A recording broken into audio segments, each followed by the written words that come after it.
Image news కి స్వాగతం. MLA Sirisha Devi దిశానిర్దేశం. చింతూరు కార్యకర్తలతో సమావేశంలో చింతూరు మండలంలో రంపచోడవరం ఎమ్మెల్యే మిరియాల శిరీషాదేవి పర్యటించారు. ఈ సందర్భంగా నిర్వహించిన టీడీపీ ముఖ్య కార్యకర్తల సమావేశంలో పాల్గొని పార్టీ కార్యకలాపాలపై సమీక్ష నిర్వహించారు. మండలంలోని 18 పంచాయతీల్లో కూటమి అభ్యర్థుల విజయానికి పార్టీ శ్రేణులు సమన్వయంతో పనిచేయాలని ఎమ్మెల్యే పిలుపునిచ్చారు. డిఎస్సిపై వైసీపీ చేస్తున్న దుష్ప్రచారాన్ని కార్యకర్తలు తిప్పికొట్టాలని సూచించారు.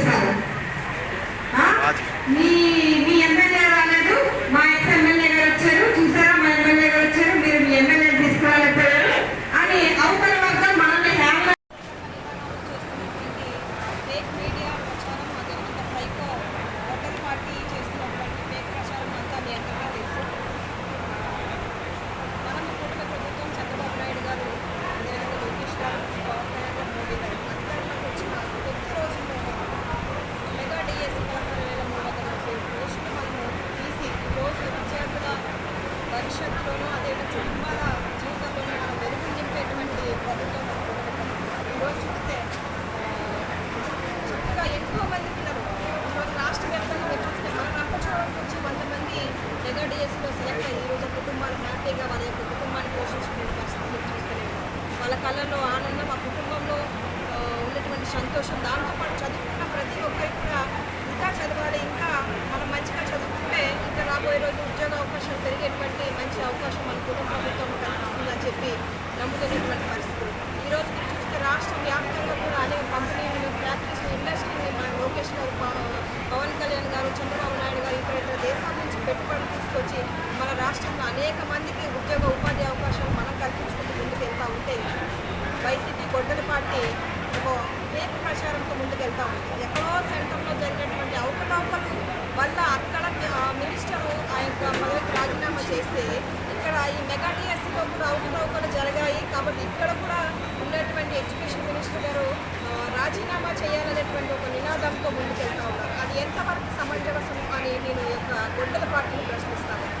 ఈరోజు చూస్తే మీ అందరికీ తెలుసు గతంలో ఎలా ఉన్నదంటే అప్పుడున్నటువంటి పాలకులు, అధికారులు సైతం బెదిరించి ఎవరైతే గొడ్డల పార్టీ నాయకులు లేకపోతే ఆ కార్యకర్త ఉన్నారో వాళ్ళకి చెప్పిన పేర్లు రాకపోతే అధికారులు కూడా బెదిరించేటువంటి పరిస్థితి మీ అందరికీ తెలుసు.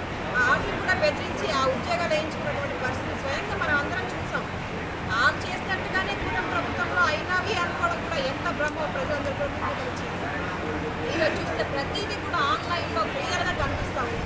అప్లికేషన్ తీసుకున్నప్పటి నుంచి ప్రతిదీ క్యూఆర్ కోడ్ కూడా ఎంతమంది అప్లై చేసుకున్నారు, ఎన్ని అప్లికేషన్స్ వచ్చింది, ఎంత అమౌంట్ వాళ్ళు కట్టి ఉన్నారు, ఎంత కూడా చాలా క్లియర్గా అప్లికేషన్ పేమెంట్ వస్తుందో అంత ఆన్లైన్లో కనిపిస్తూ ఉంటే ఈరోజు అంత అన్ఫేర్గా జరిగింది. ఉద్యోగాలు అవి కూడా ఫేర్గా జరగలేదు. ఇంత అవకతవకలకు పాల్గొన్నటువంటి మన ఎడ్యుకేషన్ మినిస్టర్ గారు రాజీనామా చేయాలని మాట్లాడతాం. ఎంత సిగ్గుపాలన విషయం అంటే ఈ ఫేక్ మీడియాకి అదేవిధంగా ఈ గొడ్డల పార్టీకి వేరే ఏం పని లేదు.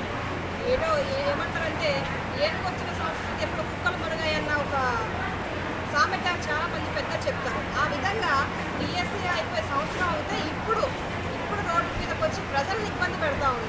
రోడ్ల మీద తిరిగేటువంటి వాహనదారులు ఇబ్బంది పెడతా ఉంది. అక్కడ కొంచెం డిస్టర్బ్ క్రియేట్ చేస్తూ ఉన్నారు. ఈ విధంగా మీరు చూస్తే రీసెంట్గా మీరే చూశారు మనకి అల్లూరి సీతారామరాజు గారి ఇంటర్నేషనల్ ఎయిర్పోర్టు మనకి భోగాపురంలో మనం తీసుకొచ్చారు. దానివల్ల ఎన్ని లక్షల మంది ఉపాధి అవకాశం మనం కల్పిస్తూ ఉన్నాం. అనకాపల్లిలో ఆల్సరా మీటర్ ఆ ప్రాజెక్ట్ మనం తీసుకొచ్చాం. ఎంతమందికి ఉద్యోగ అవకాశం మనం కల్పిస్తూ ఉన్నాం. ఈ విధంగా చూస్తే అనంతపురం జిల్లా, కడప ఈ ప్రాంతాలన్నీ కూడా అభివృద్ధి చెందుతూ ఉన్నాయి. మన ఖాళీగా ఉన్నటువంటి నిరుద్యోగ యువతకు ఉపాధి అవకాశం మనం కల్పిస్తూ ఉన్నాం. దాంతోపాటు రేపు రాబోయే రోజుల్లో మరో 3000 డిఎస్సి ఉద్యోగాలు మనం చేయబోతాం. ఈ విధంగా అంటే వాళ్ళు ఎలా కోరుకుంటారంటే చదువుకున్న వాళ్ళందరూ ఖాళీగా రోడ్డు మీద పడి తాగుడికి బానిస అయిపోయి ఇంకా ఎందుకు పనికిరాని వాళ్ళగా వాళ్ళ కూటమి వాళ్ళ ఎవరైతే ఉన్నారో వైసీపీ ఫేక్ మీడియా లాగా గొడ్డల పార్టీ వాళ్ళలాగా అయిపోవాలని మాత్రమే ఈ వైసీపీ వాళ్ళు కోరుకుంటా ఉన్నారు. అంటే ఉద్యోగాలు రావడం కూడా వాళ్ళకి ఇష్టం లేదు. ఇప్పుడు ఏంటి అంతమంది 16,347 మంది చక్కగా వాళ్ళు హ్యాపీగా ఉద్యోగాలు చేసుకుంటూ ఆ ఉద్యోగాలు తీసేసి ఈ 16,000 మంది రోడ్డు మీద పడితే అప్పుడు హ్యాపీగా నవ్వుకుందామని చెప్పి వాళ్ళ ఆలోచన. మీరు చూస్తూనే ఉన్నారు, చనిపోయినా లేకపోతే పుట్టినరోజుకెళ్ళినా చావుకెళ్ళినా ఎక్కడికెళ్ళినా ఒకటే స్మైల్. అంటే దేనికి ఎలా స్పందించాలో కూడా తెలియనటువంటి మనస్తత్వంలో ఈ గొడ్డలి పార్టీ వాళ్ళు ఉన్నారు. ఆ విధంగానే ఇప్పుడు వీళ్ళు ఉద్యోగాలు కోల్పోయి రోడ్డు మీద పడి ఏడుస్తూ ఉంటే చూసి ఆనందపడదాము, అదొక సునకానందం పొందామనేటువంటి ఆలోచనలో ఈ వైసీపీ నేతలు అనే వాళ్ళు ఉన్నారు. దయచేసి ప్రజలంతా గమనిస్తూ ఉన్నారు ఇక్కడ జరిగేది ఏంటి, వాళ్ళు చేసిన పరిస్థితులు ఏంటి. మీరు చూసారు, మన మీద భోగాపురం ఎయిర్పోర్ట్ ఓపెనింగ్ వెళ్తే శ్రీకాకుళం వెళ్ళి అక్కడ ఏదో హడావిడి క్రియేట్ చేసినటువంటి ఘనత గత ముఖ్యమంత్రి జగన్మోహన్ రెడ్డి. మనమేమో ఈరోజు 13,000 మంది గిరిజన అమ్మాయిలతో దింస డ్యాన్స్ చేయించి మనము గిన్నిస్ బుక్ ఆఫ్ రికార్డు మనం సాధించుకోగలిగాం. ఒక అల్లూరి సీతారామరాజు మన స్వతంత్ర సమర యోధులు గిరిజన పట్ల ఎంతో ప్రభావితం చేసినటువంటి ఒక సమర యోధుల్ని మనం ఆదర్శంగా తీసుకొని ఈరోజు మన జిల్లా ఏదైతే మొన్నటి వరకు అల్లూరి సీతారామరాజు జిల్లా కలిగినటువంటి జిల్లా, అలాంటి గొప్ప వ్యక్తి పేరుని మనకి అల్లూరి సీతారామరాజు అని ఆ ఇంటర్నేషనల్ ఎయిర్పోర్ట్కి పెడితే దాన్ని కూడా స్వీకరించినటువంటి పరిస్థితి.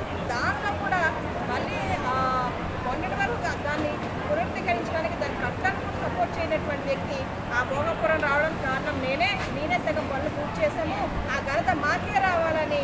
ఇది అంటే ఏం చేస్తున్నారో కూడా కనీసం వాళ్ళ మైండ్ కూడా తట్టినటువంటి పరిస్థితి. నిన్నే మన రంపచోడవరంలో అక్కడ మాజీ